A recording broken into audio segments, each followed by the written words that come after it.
गगन में महके पवन में हर एक मन में सद्भावना। नमस्कार मित्रों, छेल्ले આપણે ઉદાહરણ 2.1 અને 2.2 ની ચર્ચા કરી। હવે ઉદાહરણ 2.3 તરફ આગળ વધી। એમાં કીધું છે પૃથ્વીના બે વ્યાસાંત બિંદુઓ, એટલે પૃથ્વીના વ્યાસના અંત્ય બિંદુઓ। તો હું એને દોરું છું, પૃથ્વી દોરી મેં આ પૃથ્વી, એનો વ્યાસ, આ વ્યાસ દોર નાખ્યો, આમ પણ થાય આમ પણ થાય। એના અંત્ય બિંદુઓ આ એ અને બી, એવું નામ એને કહી દીધું છે પૃથ્વીના વ્યાસના અંત બિંદુઓ એ અને બી। આના પરથી એક સાથે ચંદ્રનું અવલોકન કરવામાં આવે છે। અહીંયા ચંદ્ર છે, બરાબર। એ અને બી પરથી એક સાથે ચંદ્રનું અવલોકન કરવામાં આવે છે, આવી રીતે સમજો। તમને મેં થિયરીમાં કીધું હતું એકને મોટું દોરવાનું, એકને નાનું, ગ્રહોની વાત હોય ત્યારે કેને મોટો દોરવાનો, જેનો વ્યાસ આપેલો હોય એને મોટો દોરવાનો, કારણ કે એનો વ્યાસ તમારે દર્શાવવો પડશે, બરાબર છે। એટલે જેને દર્શાવવાનો થાય, જેનો વ્યાસ હોય એને મોટો દર્શાવવાનો, બીજા નાનો। એ અને બી પરથી એક સાથે ચંદ્રનું અવલોકન કરવામાં આવે છે। તો અવલોકન કરતા બંને અવલોકન દિશાઓ, આને અવલોકન દિશા કહેવાય, બંને અવલોકન દિશાઓ ચંદ્ર પાસે, ચંદ્રની પાસે થીટા બરાબર 1 ડિગ્રી અને 54 મિનિટનો ખૂણો બનાવે છે। તો આ થીટા આપેલો છે તમને 1 ડિગ્રી અને 54 મિનિટ। જો પૃથ્વીનો વ્યાસ એટલે આ પૃથ્વી આ છે એનો વ્યાસ, પૃથ્વીનો વ્યાસ તમને આપેલો છે, કેટલો આપેલો છે પૃથ્વીનો વ્યાસ, તો કે 1.276 ગુણ્યા 10⁷ મીટર હોય। તો ચંદ્ર અને પૃથ્વી વચ્ચેનું અંતર, ચંદ્ર અને પૃથ્વી વચ્ચેનું અંતર એટલે આ થાય, કારણ કે ખૂબ દૂર અંતર હોય ને ત્યારે આ અંતર, વચ્ચેનું અંતર કે આ અંતર, ખરેખર અંતર આ થાય ચંદ્ર અને પૃથ્વી વચ્ચે, પણ આ અંતર ગણો કે અહીંયાથી અંતર ગણો, બધું હરખું થાય, કારણ કે ખૂબ દૂર છે એટલે આ લગભગ સમાન જ થાય, બરાબર। તો એને આપણે, એટલે ચંદ્ર અને પૃથ્વી વચ્ચેનું અંતર આપણને શોધવાનું કીધું છે, પૃથ્વી વચ્ચેનું અંતર। હવે સમજો શું આપેલું છે, શું શોધવાનું કીધું, ખૂણો આપ્યો છે। તો ખૂણાનું એક સૂત્ર આપને આવડે છે, ધોરણ 10 માં ભણી ગયા હતા આપણે, અહીંયા પણ શીખ્યા, ચાપ બરાબર ખૂ3। તો આમાં ચાપ કોને કહેવાય એ જોવું પડે। તો મેં તમને શું કીધું હતું, જ્યાં ખૂણો બને ને અહીંયા પરિકર રાખી દેવાનું, અહીંયા આ પરિકર છે, તો આ પરિકરથી તમે ચાપ મારો તો ચાપ તમારા માટે શું થઈ જાય, વ્યાસ।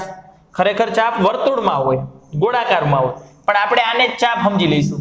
તો આ ચાપ એ જ વ્યાસ થઈ ગયો તમારે। તો ચાલો તો હવે દાખલો ગણો, તો હવે એકદમ સરળ થઈ જશે।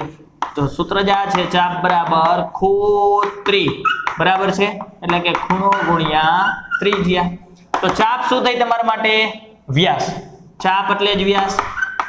ત્યાર પછી જુઓ, ત્યાર પછી શું આપેલું આપણને, જુઓ ખૂણો, ખૂણો પણ છે જ થીટા, ત્રિજ્યા એટલે આ બંને વચ્ચેનું અંતર, બરાબર। તો હવે જો તો તમારે ત્રિજ્યા શોધવાની, તો બાકીની બે વસ્તુ હોવી જોઈએ, વ્યાસ આપેલો જ છે, ખૂણો આપેલો છે ડિગ્રી અને મિનિટમાં। જો આવો ખૂણો હોય ને એને લુખ્ખો ખૂણો કહીશું મારી ભાષામાં। કેમ લુખ્ખો ખૂણો, કારણ કે મોટે ભાગે ખૂણો હોય ને તો sine theta, cos theta, ten theta, cosec theta, કોટ થીટા, આવા બધાયની સાથે ખૂણો આવતો હોય। અહીંયા સાઇન, કોસ, ટેન એવું કોઈ વિધેય નથી, એટલે એને હું લુખ્ખો ખૂણો કહું છું। ખરેખર કોઈ એવું ફરજિયાત નથી લુખ્ખો ખૂણો, હું મારી વાત કરું છું, હું એને લુખ્ખો ખૂણો કહું। અને લુખ્ખો ખૂણો હોય ને એટલે સાઇન, કોસ, ટેન વગરનો, ત્યારે ફરજિયાત એને રેડિયનમાં જ રાખવો પડે, રેડિયન એકમમાં। અહીંયા રેડિયન એકમમાં નથી, ત્યાર પછી જ ગણતરી થાય, ત્યાં સુધી ગણતરી થાય નહીં। રેડી? તો આને રેડિયનમાં ફેરવવું પડશે। હવે રેડિયનમાં ફેરવવું હોય તો તમને સૂત્ર આવડે જ છે કે ભાઈ 1 ડિગ્રી હોય તો π/180 રેડિયન થાય, 1 ડિગ્રી તો 60 મિનિટ થાય, અને 3600 સેકન્ડ થાય। આપણે છેલ્લા લેક્ચરમાં ચર્ચા કરી હતી, બરાબર છે। તો હવે સમજો અહીંયા શું કરવાનું તમારે, અહીં તો ડિગ્રી અને મિનિટ છે, ડિગ્રી અને મિનિટને ડાયરેક્ટ રેડિયનમાં ફેરવતા નથી આવડતું, તો શું કરવું પડે, કાં આખાને ડિગ્રી કરી નાખો, કાં આખાને મિનિટ કરી નાખો। જો આખા ડિગ્રી હોય તો રેડિયન આવડે, કાં આખા મિનિટ હોય તો પણ રેડિયન આવડે તમને, બરાબર। તો શું કરાય, હું ડાયરેક્ટ જ આમ કરી નાખું 1 ડિગ્રી છે આને ખરેખર આમ લખાય 1 ડિગ્રી વત્તા 54 મિનિટ, પણ આ પ્લસ લખતા નથી ક્યારેય, પણ ખરેખર હોય તો વત્તા જ. તો 1 ડિગ્રીની મિનિટ કેટલી થઈ ગઈ? 60 મિનિટ વત્તા 54 મિનિટ તો છે જ. પેલા હું મિનિટ કરી નાખું એટલે થઈ જાય 114 મિનિટ. 6 ને 5 11 114 મિનિટ. હવે મિનિટને ડાયરેક્ટ રેડિયન કરવા હોય તો આપણે રફ ગણતરીમાં કરી નાખવાનું. તમને આ તો ખબર છે 60 મિનિટ હોય તો π/180 રેડિયન થાય. ખરેખર તમારી પાસે કેટલી મિનિટ છે? 114 મિનિટ. તો 114 મિનિટ તો કેટલા રેડિયન? તો આનું સાદરૂપ આપો 114 ગુણ્યા π/180 ભાગ્યા 60.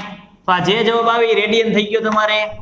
તો અહીંયા એટલા રેડિયન મૂકી દેવાના, એના બરાબર આટલા રેડિયન. બરાબર? સમજાણો અર્થ કે નો સમજાણો? હવે રેડિયન આવી ગયા, હવે હાલશે. બરાબર? કેલ્ક્યુલેટરની મદદથી સાદરૂપ આપી દેવાનું તમારે. તો વ્યાસ તો આપેલો જ છે પૃથ્વીનો 1.276 ગુણ્યા 10⁷ મીટર. ખૂણો આ રેડિયનમાં જે આવ્યો એ મૂકી દેવાનો ગુણ્યા ત્રિજ્યા. એ આ બધી ગણતરી નહીં, રફમાં કરવાની છે. રફમાં, સાઈડમાં નથી કરવાની. બરાબર? તો તમને આ ખબર છે ત્રિજ્યા શોધવાની છે, તો આને ભાગાકારમાં લઈ જાવ તો તમને ત્રિજ્યા મળી જાય છે. ત્રિજ્યા એટલે શું થઈ જશે? અંતર આવશે. ત્રિજ્યા એટલે મીટર, બધું મીટરમાં હતું જુઓ.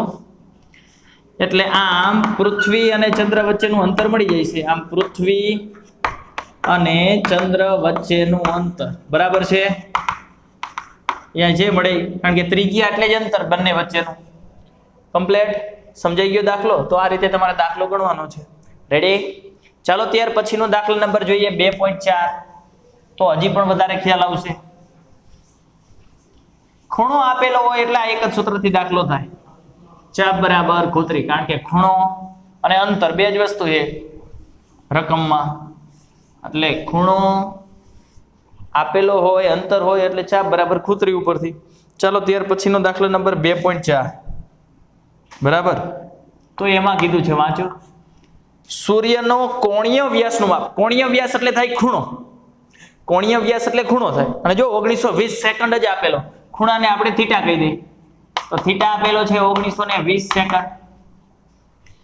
સૂર્ય અને પૃથ્વી વચ્ચેનું અંતર. સૂર્ય અને પૃથ્વી વચ્ચેનું અંતર આ આપેલું છે તમને.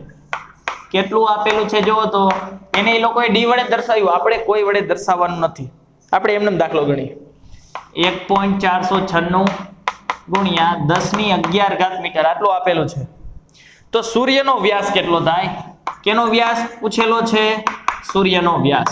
મેં તમને કીધું જેનો વ્યાસ હોય એને મોટા દોરવાના, એટલે તમને ફટાફટ ખબર પડી જાય. સૂર્યનો વ્યાસ પૂછ્યો કે આપેલો હોય, આપ્યો હોય કે પૂછ્યો હોય, પણ જેનો વ્યાસ હોય એને મોટો દોરવાનો. તો વ્યાસ કેનો આપ્યો છે? સૂર્યનો. તો મેં સૂર્યને મોટો દોર્યો. આ બિંદુઓને નામ આપ દો. કઈક ઓલા દાખલામાં નામ આપેલા હતા, મને નથી કીધા, તો મેં આપી દીધા. સૂર્યને બીજી વાત થાય છે પૃથ્વીની, તો આ પૃથ્વીની. બીજા ગ્રહ ને નાનો દોરવાનો. સમજાણું? નાનો છે એટલે નાનો દોર્યો નહીં. સૂર્ય કરતા ખરેખર પૃથ્વી નાની છે, અને પૃથ્વી કરતા ખરેખર ચંદ્ર નાનો, એટલે એ નાનો દોર્યો એવું નથી. જેનો વ્યાસ આવે એ મોટો, એ સિવાયનો નાનો. સૂર્યનો વ્યાસ હતો એટલે સૂર્યને મોટો દોર્યો. તો શું કીધું? સૂર્ય અને પૃથ્વી વચ્ચેનું અંતર. તો જોવો તો સમજો બરાબર.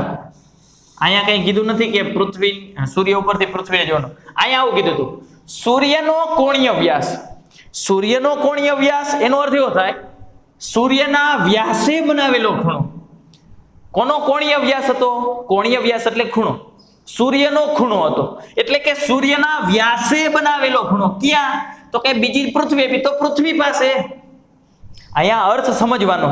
સૂર્યનો કોણીય વ્યાસ એટલે સૂર્યના વ્યાસે બનાવેલો ખૂણો. ક્યાં?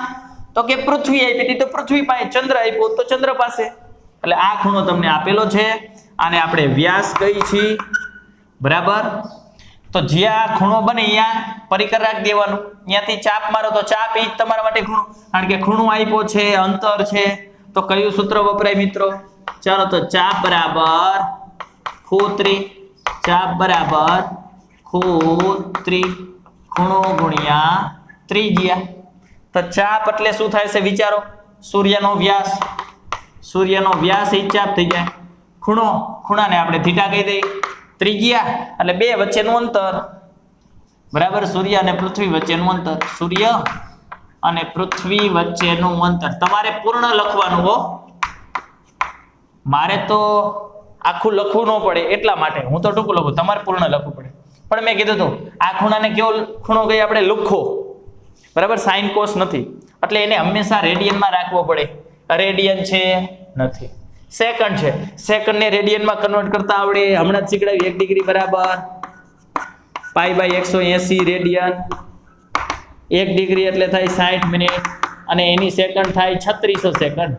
3600 સેકન્ડ હોય તો આટલા રેડિયન થાય. તમારે રેડિયન સેકન્ડ છે એને રેડિયન કરવાના, તો 83 આવી રીતે મૂકવી પડે. 3600 સેકન્ડ બરાબર π/180 રેડિયન. કારણ કે જે શોધવાનું હોય પાછળ, રેડિયન શોધવાનું એટલે રેડિયન પાછળ, સેકન્ડના રેડિયન કરવાના. સેકન્ડ ને રેડિયનનો સંબંધ આ છે તો એ ઉપયોગમાં લેવો પડે. ખરેખર કેટલી સેકન્ડ છે? 1920 સેકન્ડ હોય તો કેટલા રેડિયન થાય? બરાબર, તો આ જે રેડિયન આવે એટલે કે આ ક્રોસ ગુણાકાર 1920 આ કરી નાખો. 1920 ગુણ્યા π/180 ગુણ્યા 3600. બરાબર, તો આ જે આવશે એ રેડિયન થઈ જશે તમારા માટે. તો આને સીધા જ અહીં મૂકી દેવાના, આટલા રેડિયન.